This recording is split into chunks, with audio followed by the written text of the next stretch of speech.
오늘 예수님께서 죽음에서 부활하신 부활주일에 여러분들의 가정과 삶에 부활의 기쁨이 충만하시기를 예수님의 이름으로 축복합니다. 예수님은 죽음에서 부활하신 이후 그가 사랑하시는 제자들을 찾아 평강이 있을지어다 라고 평강을 주셨는데요. 이 시간 우리에게도 부활하신 예수님께서 주시는 그런 평강이 충만하시기를 또한 축복합니다. 부활이 주는 기쁨, 또 부활이 주는 평강으로 항상 소망 가득한 삶을 살아가시기 바랍니다. 그런데 여러분, 오늘 예수님의 부활을 기뻐하고 감격해 하면서 그런 생각을 해봅니다. 오늘 우리는 이 다시 사는 부활을 어떻게 생각하고 또 어떻게 믿고 있느냐 하는 겁니다. 죽음에서 다시 사는 부활이 실제적인 일이고 의심할 여지가 없는 일로 믿고 있느냐 하는 것입니다.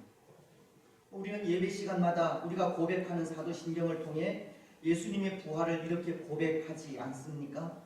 본디오 빌라도에게 고난을 받아 십자가에 못 박혀 죽으시고 장사된 지 사흘 만에 죽은 자 가운데서 다시 살아나셨으며, 이 사도들의 신앙이 담겨있는 이 사도신경은 당시의 이 역사적인 인물인 유대의 총독 폰티우스 필라투스를 언급하면서 예수님은 바로 그 실제적인 인물 본디오 빌라도에게 고난을 받아 십자가 위에서 죽으셨다가 3일 만에 다시 살아나셨다고, 예수님의 부활은 이 역사적이고 실제적인 사건으로 고백하고 있는데요. 오늘 우리도 사도신경을 통해 우리가 고백하는 그대로 예수님의 죽음과 부활이 그렇게 실제적이고도 역사적이며 의심할 여지가 전혀 없는 사실로 받아들이고 있느냐는 겁니다. 여러분, 오늘 우리는 예수님의 죽음과 부활을 온전히 믿으십니까? 마치 제가 여러분들에게 강요를, 그 고백을 강요하는 것 같기도 하지만, 예수님의 죽음과 부활은 실제적이고도 역사적인 사건입니다.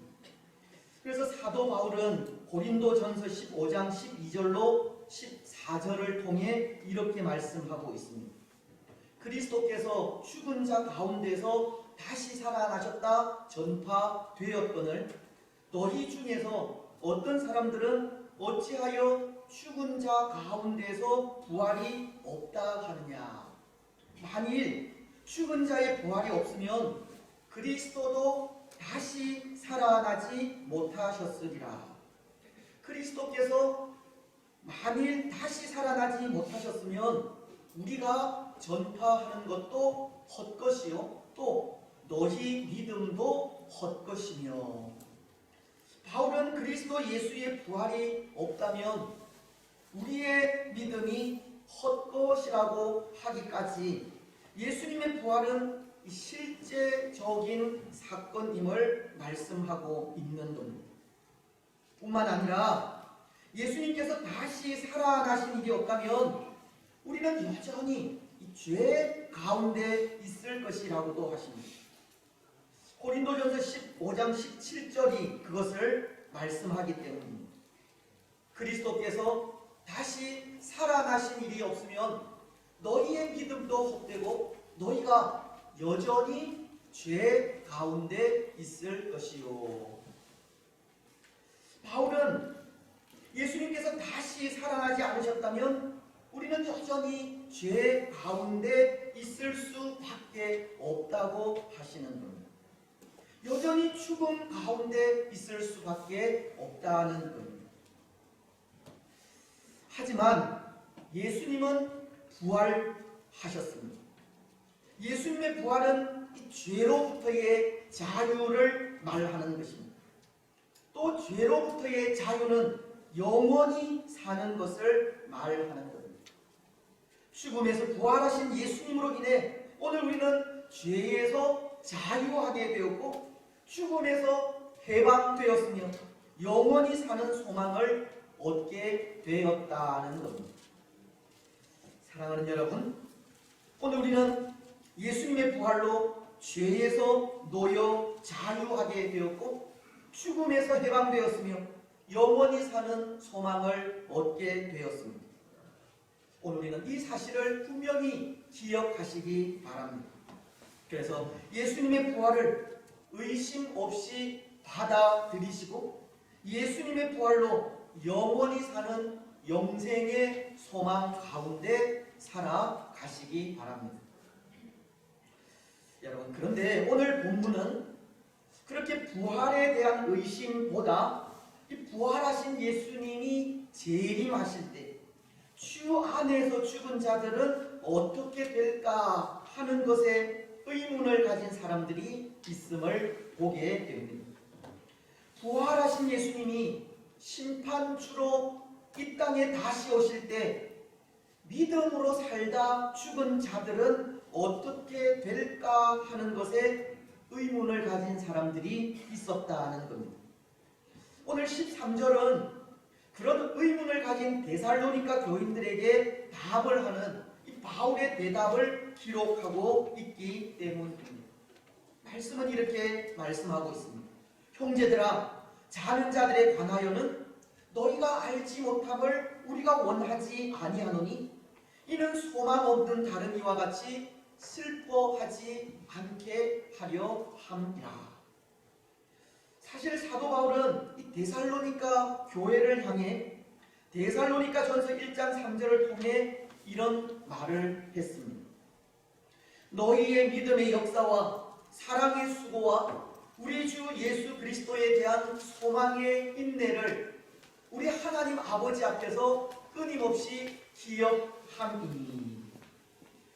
바울은 데살로니가 교인들이 가진 참 좋은 신앙을 기뻐하고 있었고 그들이 가진 종말 사상에 대해서도 우리 주 예수 그리스도에 대한 소망의 인내를이라고 하면서 이 핍박 속에서도 예수님에 대한 소망으로 인내하며 살아가는 데살로니가 교인들의 삶을 칭찬하고 있었습니다. 하지만 없잖아. 데살로니가 교인들도 이 죽음 이후에 관해서는 의구심이 있었던 것 같은데요. 말씀에서 바울도 형제들아, 자는 자들에 관하여는 너희가 알지 못함을 우리가 원하지 아니하노니라고 하는 것이 이 데살로니가 교인들에게는 자는 자들, 이것은 죽은 자를 의미하는 것으로 예수 그리스도 안에서 믿음으로 살다가 죽은 자들이 이 부활하신 예수님께서 재림하실 때 어떻게 될까 하는 그런 의문이 있었다는 것을 전하고 있는 겁니다. 근데 아마도 이들이 가진 이런 의문은 두 가지 이유 때문이 아닐까 생각합니다. 첫째는 이들이 복음을 전해 듣고 이 믿음으로 살다 일부 사람들이 세상을 떠나는 것을 보면서 죽음에 대한 두려움이 생겼기 때문입니다. 데살로니가 교인들은 예수님을 믿고 난 이후 믿음으로 주어지는 이 영생에 대한 소망으로 믿음의 삶을 살아가기는 했지만 믿음을 가진 사람에게도 세상 사람들과 똑같은 죽음이 찾아오자 그것에 두려움을 느끼게 되었다는 겁니다. 세상 사람 누구나가 죽음 앞에 두려움과 공포를 느끼게 되듯 믿음으로 영생의 소망을 가진 데살로니가 교인들도 이 죽음 앞에 그런 공포를 느끼게 된 것입니다. 사실은 오늘 우리도 죽음 이후의 상태를 분명히 알지 못하면 두려움을 가지게 되듯 데살로니가 교인들도 죽음 이후의 상태를 알지 못했기 때문에 두려움이 생기게 된 것입니다.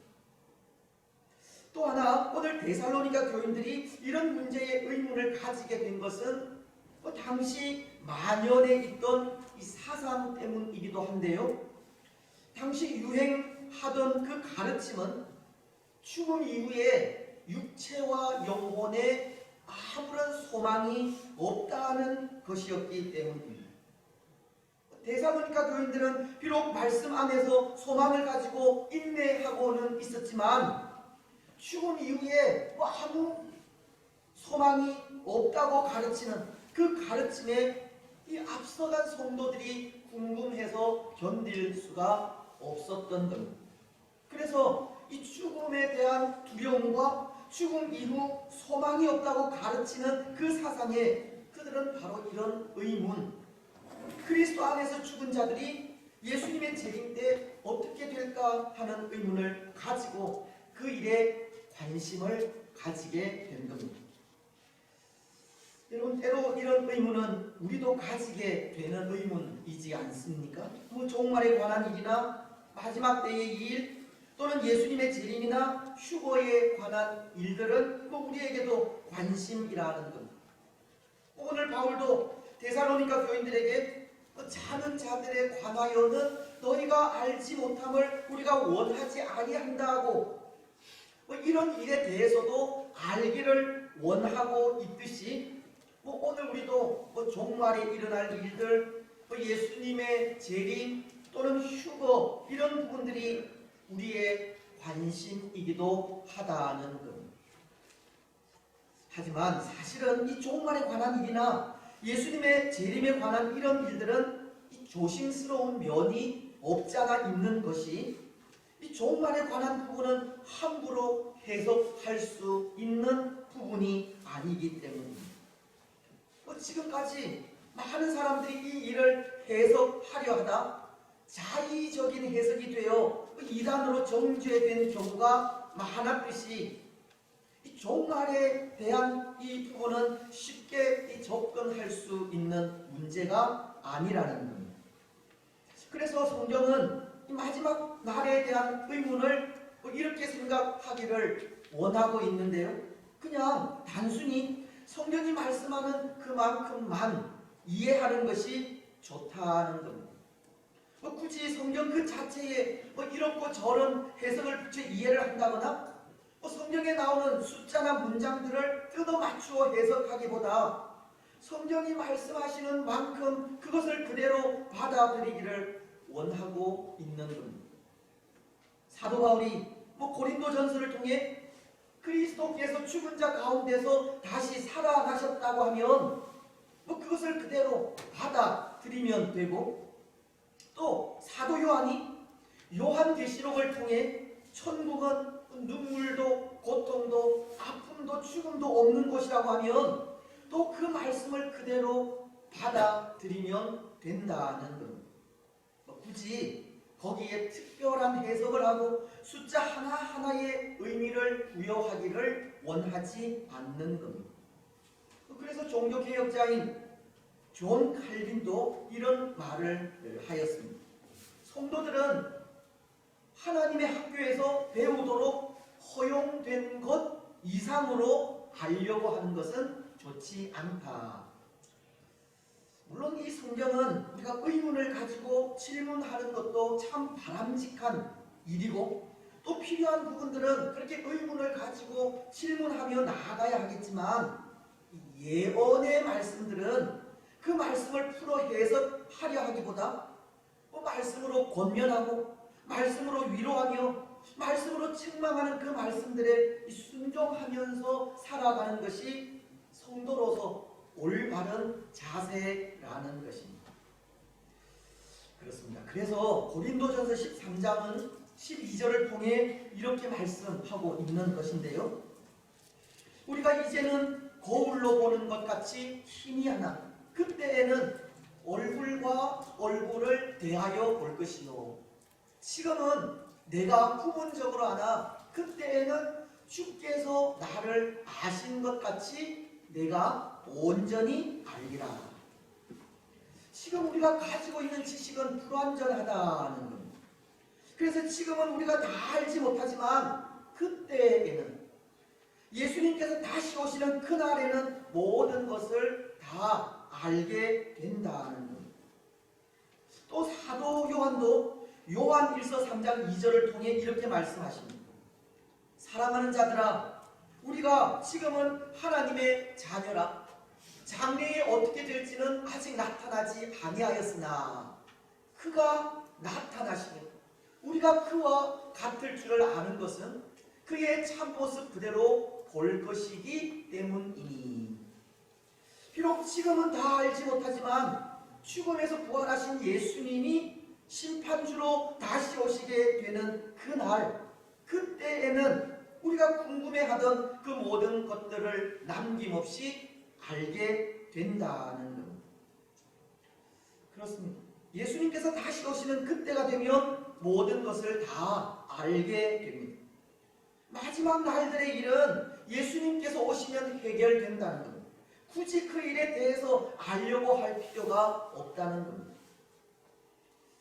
그렇다면 지금 이 장래의 일을 알지 못하는 지금 우리는 어디에 관심을 두고 어떻게 살아야 하겠습니까? 언제 예수님이 다시 오실지, 예수님이 다시 오신 이후 이 세상은 어떻게 될지, 그런 것이 우리의 관심이 아니라 말씀을 통해 교훈과 책망과 위로를 받고 주신 말씀에 순종하면서 삶으로서 그리스도의 향기를 나타내는 그 일에 관심을 두어야 하는 겁니다. 그래서 성경은 오늘 우리가 관심을 가지게 되기도 하는 그 마지막 날들에 대한 일도 기록은 하고 있지만 그 마지막 날들에 대한 일들보다는 이 마지막 시대를 어떻게 살아가야 할 것인지에 더 큰 초점을 두고 있는 겁니다. 요한계시록은 1장 3절을 통해 이렇게 말씀하십니다. 이 예언의 말씀을 읽는 자와 그 가운데 기록한 것을 지키는 자들이 복이 있나니 때가 가까우니라.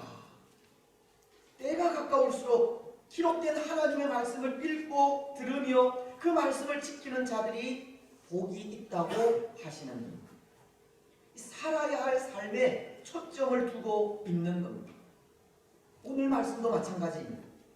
바울은 13절 이후의 말씀을 통해 데살로니가 교인들이 궁금해하고 관심을 보이는 일에 대해 가르치신 이후에 마지막 18절은 이렇게 말씀을 하십니다. 그러므로 이러한 말로 서로 위로하라. 마지막 시대에는 하나님의 말씀이 주는 교훈을 가지고 그 말씀을 나누면서 서로 위로하고 격려하며 살아가기를 바라고 있는 겁니다. 사랑하는 여러분, 오늘 우리에게도 마지막 날에 대한 일이 우리의 관심이 될 수 있습니다. 때로 죽음이라는 것이 두려움으로 찾아오기도 하고 예수님이 재림하시면 어떻게 될지 또 언제 오실지 궁금하기도 합니다. 하지만 오늘 우리 역시도 말씀에 관심을 두고 말씀이 가르치는 대로 살아가며 말씀이 주는 은혜로 서로를 위로하며 사는 일에 더 큰 관심을 두시기를 바랍니다. 이 시대 우리가 살아야 하는 믿음의 삶에 더 많은 관심을 가지시고 믿음의 사람으로 우리가 부족하기는 하지만 진실하고 신실하게 살아가는 그 일에 온 마음과 뜻을 다하시기 바랍니다. 여러분, 그래서 오늘 계속되는 말씀은 이제 사도 바울이 데살로니가 교인들이 궁금해하는 문제를 가르치는 것을 보게 되는데요. 먼저 자는 자들에 관하여 가진 관심, 즉 그리스도 안에서 이미 죽은 자들이 예수님의 재림시 어떻게 될까 하는 문제를 가르치고 있습니다. 그런데 그 문제를 오늘 바울은 어떻게 가르치고 있습니까? 자는 자들에 대해서 궁금해하는 그들에게 바울은 다시 한번 부활의 소망을 심어주는 것을 통해서 가르치고 있는 겁니다.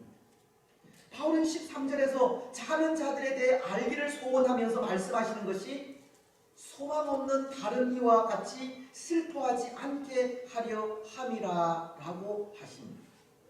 소망 없는 다른 이, 그들과도 같이 슬퍼하지 말라고 하시는 것. 왜냐하면 우리 믿음의 사람들에게는 사는 것이, 그리스도 예수 안에서 죽는 것이 소망이기 때문입니다. 여러분, 어떤 소망입니까? 무슨 소망입니까? 어떤 소망을 가지게 됩니까? 부활의 소망입니다. 그래서 바울은 죽은 자들을 사는 자들이라는 말로 표현하고 있는 겁니다. 형제들아, 사는 자들에 관하여는 이라고 말씀하시면서 이 죽은 자들을 사는 자들로 표현하고 있다는 겁니다. 여러분, 성경은 종종 이 성도들의 죽음을 잠자는 것으로 표현하고 있지 않습니까? 요한복음에서도 우리 예수님이 사랑하는 친구 나사로가 죽었을 때 잠잔다는 표현을 하셨기 때문입니다. 요한복음 11장 11절은 이 말씀을 하신 후에 또 이르시되 우리 친구 나사로가 잠들었도다. 그러나 내가 깨우러 가노라. 예수님은 죽은 나사로를 보며 잠잔다고 하신 겁니다. 그런데 죽음을 잠자는 것으로 표현하고 있는 것은 깰 수 있다는 것을 가르치는 겁니다. 예수님께서도 죽은 나사로를 깨우러 가노라라고 하시듯 이 잠잔다는 것은 다시 깰 수 있다는 뜻입니다. 이 죽음이 끝이 아니라는 겁니다. 다시 말씀을 드리면 죽음 이후에 우리 성도들에게는 성도들이 그토록 바라고 기다리는 영광스러운 부활이 있다는 것을 말씀하시는 겁니다.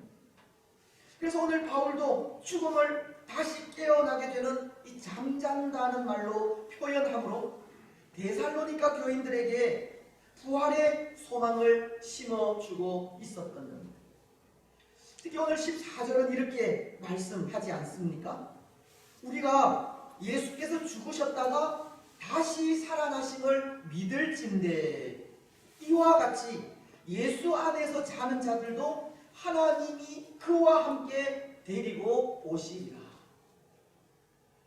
예수님께서 죽음 이후에 부활하셨던 것처럼 그리스도 예수 안에서 죽은 자들도 그렇게 부활한다는 것을 가르치고 있는 겁니다.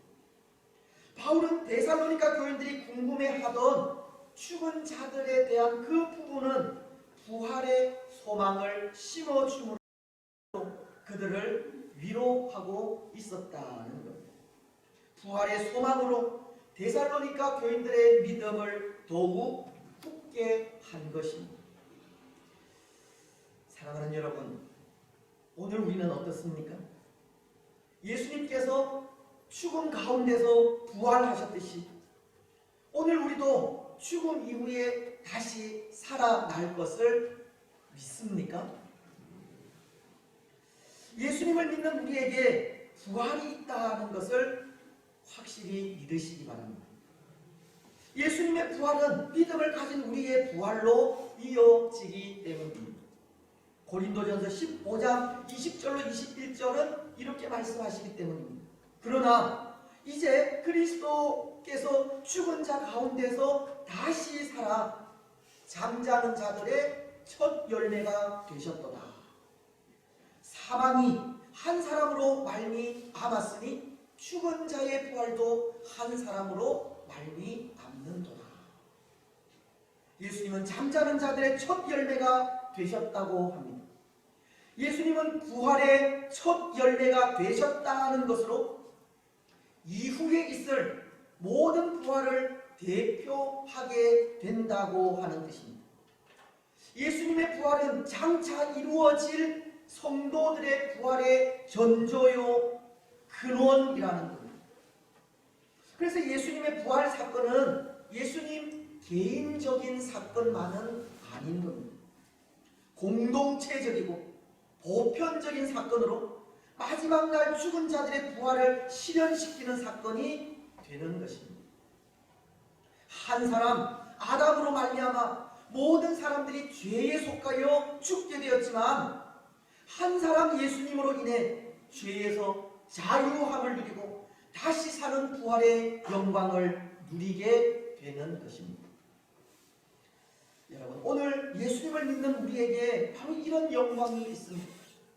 오늘 예수님께서 죽음에서 다시 살아나셔서 부활의 영광을 누리고 있듯 예수님을 믿는 우리에게도 다시 사는 부활의 영광이 있다는 겁니다.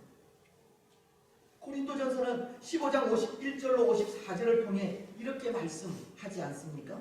보라, 내가 너희에게 비밀을 말하노니 우리가 다 잠잘 것이 아니요 마지막 나팔에 순식간에 호련히 다 변화되리니 나팔 소리가 나매 죽은 자들이 썩지 아니할 것으로 다시 살아나고 우리도 변화되리라. 이 썩을 것이 반드시 썩지 아니할 것을 입겠고 이 죽을 것이 죽지 아니함을 입으리로다. 이 썩을 것이 썩지 아니함을 입고 이 죽을 것이 죽지 아니함을 입을 때에는 사망을 삼키고 이기리라고 기록된 말씀이 이루어지리라. 오늘 예수님을 믿는 우리에게 부활의 영광 주어지는 것, 다시 사는 소망이 주어집니다. 그래서 부활이 우리에게는 소망인 것입니다. 부활신앙이 소망이라는 겁니다. 오늘날 부활이 없다고 하는 세상 속에 죽음 이후에 육체와 영혼은 아무 소용이 없다는, 소망이 없다고 가르치는 이 세상 속에 또 죽음 이후의 삶을 생각하지 않고 마치 이 세상이 끝인 것처럼 살아가는 이 세상 속에 부활신앙은 우리에게 소망을 가져다 주는 것이, 부활신앙으로 인하여 우리를 인내하게 하고 더욱 굳건한 믿음의 삶을 살아가게 하기 때문입니다. 우리에게 영원히 사는 영생의 소망을 주기 때문입니다.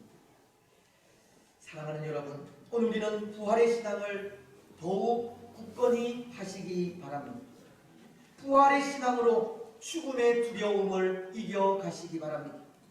부활의 신앙으로 항상 소망 가운데 살아가시고 부활 신앙으로 인내하면서 흔들리지 아니하는 믿음의 삶을 살아가시기 바랍니다. 이제 또 하나, 오늘 바울은 이 데살로니가 교인들이 궁금해하는 문제에 대해 이렇게도 가르치고 있는데요. 16절로 17절 말씀입니다. 말씀은 이렇게 기록합니다.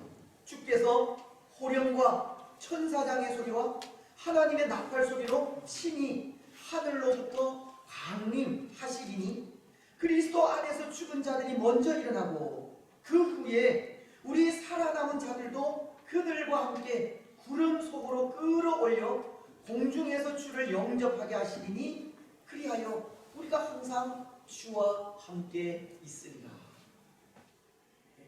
이 말씀은 흔히 말하는 휴거를 이야기하는 것입니다. 휴거라는 말은 들린다, 공중으로 올려진다는 의미의 말인데요. 예수님께서 다시 오실 때, 재림하실 때 죽은 자들은 부활의 몸으로 예수님을 영접하게 되지만 살아남은 자들은 구름 속으로 끌어올려져 예수님을 영접한 후 예수님과 함께 영원히 거하게 될 것을 말씀하시는 겁니다. 결국 이 말씀은 예수님이 재림하실 때 어떻게 될까 궁금해하는 성도들에게 예수님의 재림으로 인해 믿음을 가진 사람들은 예수님과 함께 영원히 사는 복을 누리게 될 것을 가르치고 있는 것입니다. 오늘 예수님을 믿는 우리에게는 예수님과 함께 영원토록 사는 영생의 소망이 있다는 것을 가르치고 있다는 거예요. 그래서 바울은 18절 말씀을 통해 이러한 말로 서로 위로하라는 말씀을 하고 있는 겁니다. 때로 죽음에 관한 일, 죽음 이후 일어나게 될 일에 대한 걱정 다 접어두고 오직 예수님과 함께 영원히 살게 될 그 영생에 대한 소망을 가지고 살아가라는 것. 그 소망을 서로 나누면서 살아가라는 겁니다. 그렇습니다. 사랑하는 여러분, 오늘 우리도 죽음에 관한 일, 죽음 이후 일어날 일에 대한 걱정 하지 마시기 바랍니다. 믿음을 가진 우리에게는 영생이 있기 때문입니다. 오늘 우리는 죽음 이후 예수님과 함께 영원히 살게 될 것에 소망을 주시고 그 소망으로 이 땅의 삶을 견실하게 살아가시기 바랍니다. 고린도전서 15장 58절은 이렇게 말씀을 하십니다. 그러므로 내 사랑하는 형제들아, 견실하며 흔들리지 말고 항상 주의 일에 더욱 힘쓰는 자들이 되라. 이는 너희의 수고가 주 안에서 헛되지 않은 줄 알미라. 영생의 소망을 가진 우리는 흔들림 없는 견실함으로 항상 주의 일에 최선을 다하는 자들이 되어야 한다는 것입니다. 여러분, 죽음 이후 예수님과 함께 영원한 생명을 누리게 될 것이 우리에게 소망이기를 바랍니다. 그 소망이 오늘 힘겹게 이 믿음의 삶을 사는 우리에게 힘이 되고 그 소망이 어려움 속에 있는 이 시대를 위로하고 그 소망이 오늘 신앙을 잃어가는 우리의 신앙을 더욱 견실하게 하기를 바랍니다. 그리고 그 소망으로, 그 부활의 소망으로 더욱 주의 일에 힘쓰며 나아가는 주의 성도들이 되시기를 바랍니다. 이제 말씀을 맺겠습니다. 사랑하는 여러분, 오늘 예수님께서 죽음에서 부활하신 부활 주일에 우리는 데살로니가 교인들이 가진 의문에 대해 생각하였습니다. 부활하신 예수님께서 재림하실 때 그리스도 예수 안에서 죽은 자들은 어떻게 될까 하는 겁니다. 이에 바울은 죽음에서 부활하신 예수님처럼 다시 사는 부활의 소망이 있음을 가르쳐 주셨고 예수님의 재림 이후 예수님과 함께 영원히 살게 되는 영생의 소망이 있음도 가르쳐 주셨습니다. 그리고 부활의 소망과 영원한 생명의 말씀들로 서로를 위로하면서 살아가기를 권면해 주셨습니다. 오늘 우리도 마찬가지입니다. 예수님을 믿는 우리는 부활하신 예수님처럼 다시 사는 부활의 영광을 누리게 됩니다. 그리고 이후 예수님과 함께 영원히 사는 영생의 기쁨을 누리게 됩니다. 그래서 그것이 우리에게 소망이 되는 겁니다. 그리고 그 소망 안에서 흔들리지 않는 견실함으로 서로를 격려하면서 항상 주의 일에 더욱 힘쓰며 나아가는 우리들이 되어야 합니다. 여러분, 오늘 예수님의 부활이 우리의 부활이고 예수님의 재림 이후 예수님과 함께 영원히 살게 될 것이 우리의 소망임을 고백하시기 바랍니다. 그 소망 안에서 견실하고 흔들리지 않는 믿음의 삶을 살아가시고 항상 주의 일에 최선을 다하며 살아가시기 바랍니다. 그래서 그 삶이 우리 서로에게 위로가 되고 격려가 되며 힘이 되어서 담대한 믿음의 삶을 살아가시고 또 그 삶을 통해 하나님의 기쁨이 되어 하나님의 영광이 되는 복된 주의 성도들이 되시기를 주님의 이름으로 축복합니다.